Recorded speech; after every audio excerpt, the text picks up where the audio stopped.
یہاں نوکریاں مرید کرتے رہتے ہیں، سجادگیاں بیٹے لیتے رہتے ہیں۔ سوچ ذاتی ہے نا، ہماری ذاتی سوچ ہے۔ ایک پیر صاحب میرے دوست تھے، ان کا انتقال ہو گیا تو مجھے بلایا گیا سجادہ نشینی کے لیے، جو بزم سجی، مجھے بھی کہا گیا دستار میں آپ نے شریک ہونا ہے۔ تو میں نے کہا نہیں، میں نہیں باندھوں گا اس کو دستار۔ محبت کا سلسلہ تھا، میری وہاں بات سنی جاتی تھی تو میں نے کر لی۔ ہر جگہ تو سنی بھی نہیں نہ جاتی، نہ ہم کر سکتے ہیں۔ تو میں نے کہا جناب میں نہیں باندھتا۔ کہا وجہ؟ میں نے کہا یہ تو دورے کرتا تھا، وہ جو مرید سارا دن پیروں میں بیٹھا رہتا تھا حق اس کا بنتا ہے، وہ جو ان کا پخانہ اور پیشاب تک صاف کرتا تھا نا، وہ سجادگی کے قابل ہے، اسے لاؤ اس کی دستار کرتے۔ اور میں نے کہا یاد رکھو، جب ہم ملی فائدہ، ہم بڑے بڑے مراکز ہمارے بزرگوں نے قائم کیے، لیکن وہ جس سجادے کے ہاتھ آئے وہ نااہل تھا اور وہ مراکز تباہ ہو گئے۔ نیا آدمی جو آتا ہے اسے نئے سرے سے بنانا پڑتا ہے، اور ہمارے جیسے لوگ جب تک ادارے بنتے ہیں تب تک بڑھاپا آ جاتا ہے، پھر کہاں کام کریں گے؟ جب تک مواقع ملتے ہیں، وسائل ملتے ہیں، تب تک صحت ہی ساتھ نہیں دیتی تو کیسے دین کا کام ہوگا؟ 2-2 4-4 500 روپے کے لیے مسائل بنے رہتے ہیں۔ ہم لوگ ان مراکز میں کیا رہ گیا ہے؟ ہم نے بیٹوں کو اور سجادوں کو جب آگے لگایا تو کیا اثر ہوا ہے؟ مزارات پہ وہ لوگ بیٹھ گئے ہیں جو بندروں کا ناچ دیکھتے ہیں۔ وہ لوگ آج درباروں کے سو گئے۔ آپ لوگ یہ درد ہے، اس درد کو سنیں، خوگر حمد سے تھوڑا سا گلا بھی سن لے۔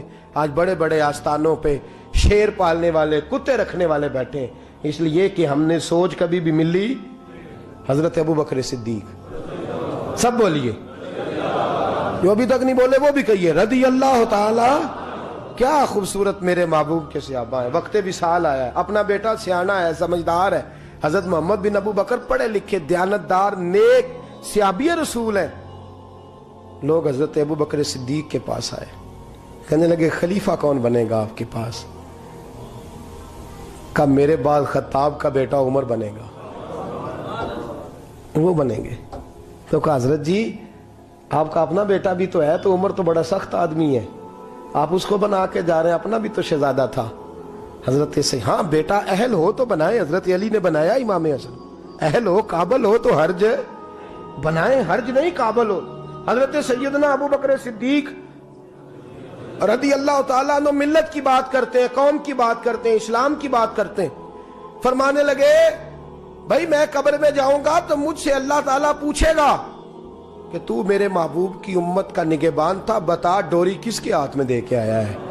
تو میں اللہ کی بارگاہ میں یہ جواب دینا چاہتا ہوں کہ اس کو دے کے آیا ہوں جو تیرے نبی کی امت کا سب سے زیادہ خیال رکھے گا۔ لہذا بیٹے کو ترجیح۔ حضرت عمر کے انتقال کا وقت آ گیا۔ بھئی بیٹے پیارے کسے نہیں ہوتے؟ بیٹے پیارے ہوتے ہیں کہ نہیں؟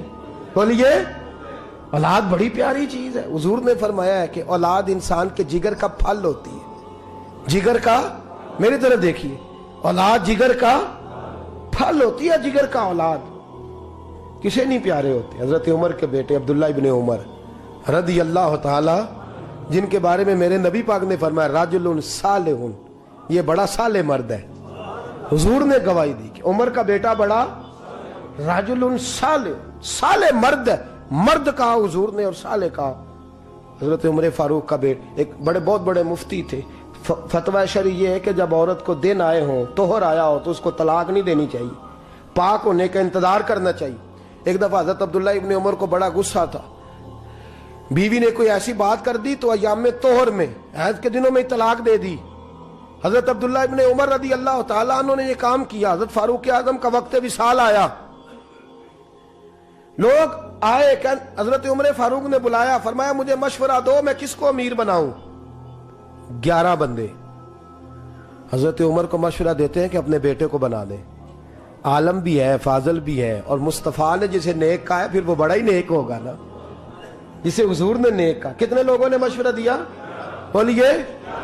حضرت عمر فاروق رضی اللہ تعالیٰ عنہ نے فرمایا جو میرے بیٹے کا نام لیتے ہیں وہ اٹھ کے چلے جائیں، جو میرے بیٹے کا نام لیتے ہیں وہ نکل جائیں، اٹھ جائیں۔ کہا حضور کیا مطلب؟ فرمایا جسے اپنی بیوی کو طلاق دینے کا طریقہ نہیں آتا اسے مسلمانوں کا حکمران بنا دو، جسے طلاق نہیں دینی آتی وہ مسلمانوں کا حکمران بن جائے، تباہی کرے۔ خبردار کوئی میرے بیٹے کا نام نہ لے۔ حضور پھر کس کو بنائیں گے؟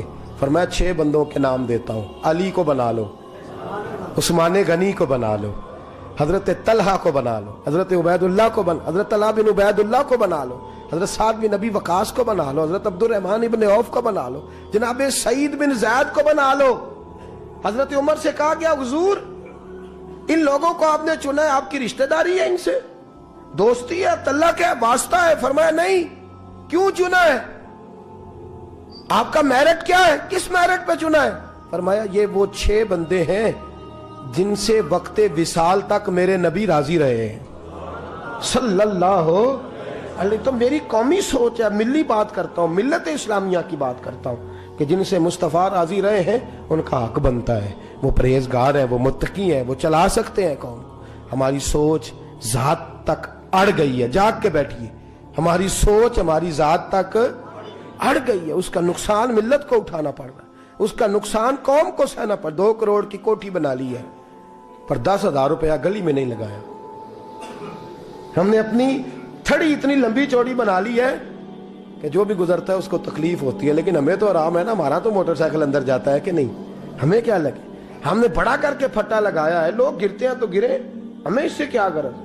ہم اس بات کا احساس ہی نہیں کرتے کہ ہماری ذات کو تھوڑا نفع ہے اور ملت کو، قوم کو، اسلام کو اس کا کتنا نقصان ہے۔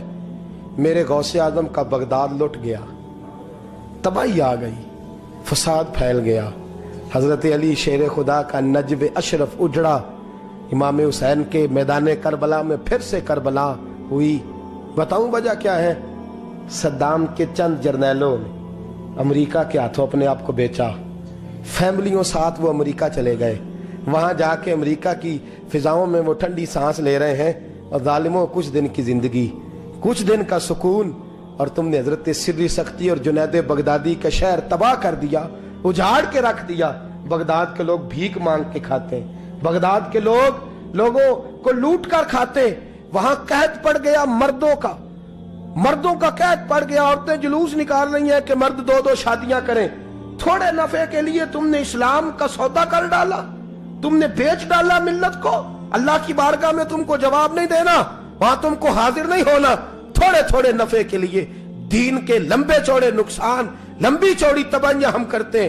فلسطین سارا لٹ گیا چند مسلمان حکمرانوں کی وجہ سے، امریکہ سے یاری نہیں چھوڑی، دوستی نہیں چھوڑی، اور انہوں نے ساری تباہی کر لی۔ افغانستان سارا اجڑ گیا، کشمیر آج لوگ ڈے منا رہے ہیں، جھوٹ موٹ کے، آنسو بہا کے لوگوں کو بتایا جا رہا ہے کہ ہمارا بڑا ساتھ ہے۔ میاں تم اس کاج سے اٹھ چکے ہو، تم پیچھے ہٹ چکے ہو اس کاج سے۔ یہاں ہر شخص کو اپنی پڑی ہوئی ہے، یہاں ذات بنانے کے، گھر بنانے کے، کاروبار بنانے کے، بنگلے بنانے کے چکر میں یہاں تو سیاستدان ٹکٹیں کنفرم کرا کے رکھتے ہیں، کسی وقت بھی بھاگنا پڑ سکتا ہے، کسی وقت بھی دوڑنا پڑ سکتا ہے۔ جہاں ذات کے لیے جلوس ہے، ذات کے لیے جھگڑا ہے، ذات کے لیے سارے معاملات ہیں، جس کے گھر کو آگ لگتی ہے وہ جلوس نکالنے لگ جاتا ہے۔ توجہ ہے میری بات پر؟ جب بھی کوئی جلوس نکالتا ہے نا کسی بھی طبقے کا، تو میں ذرا ٹٹول کے دیکھتا ہوں کہ جب حضور کی ناموس کی باری آئی تھی اس جماعت نے جلوس نکالا تھا کہ نہیں نکالا تھا؟ آج کئی سرکاری ملازم سڑکوں پہ ہیں، ہمیں کوئی غرض نہیں وہ کس کام کے لیے، لیکن یہی سرکاری ملازم ناموس رسالت کے جلوس پر یہ کہتے تھے ہماری نوکریوں کا مسئلہ ہے، ہم اگر باہر نکلیں گے تو گورنمنٹ ہمیں نکال دے گی۔ اب کدھر گئی تمہاری نوکریاں؟ اب کدھر گئے تمہارے معاملات؟ تم نے تھوڑا فائدہ حاصل کیا اور کتنا بڑا تم نے نقصان کیا۔ رسول اللہ صلی اللہ علیہ وسلم کو تم نے ناراض کیا، اور تم حضور کی شان اور ناموس کی خاطر اپنی اس نوکری کو قربان نہ کر سکے۔ آج مسئلہ گیا سارا کچھ، آ جاؤ، لوٹ آؤ، در رسول کی طرف آؤ، میرے محبوب کریم صلی اللہ علیہ وسلم کے غلاموں جیسا کردار اپناؤ، اظہار کرو، قربانی دو، دوسروں کا نفع سوچو، دوسروں کی بھلائی سوچو۔